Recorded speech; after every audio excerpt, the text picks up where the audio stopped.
Detik-detik tragedi perpustakaan.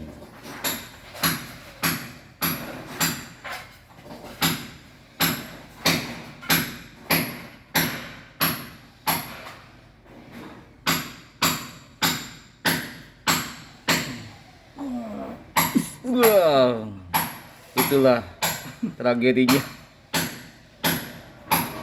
Tiba-tiba ada yang masuk ke dalamnya. Siapa dia? Tuh, tuh kayak malah keluar, saya malah masuk. Evakuasi jendela. Ada 4 lubang jendela yang terbuka dan hembusan anginnya kencang sekali. Nah, tuh kan malah masuk.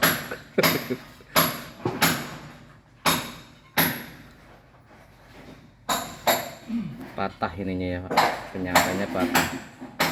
Nah, ini penyangganya patah. Sudah? Oke, itulah yang terjadi tragedi perpustakaan. Thank you.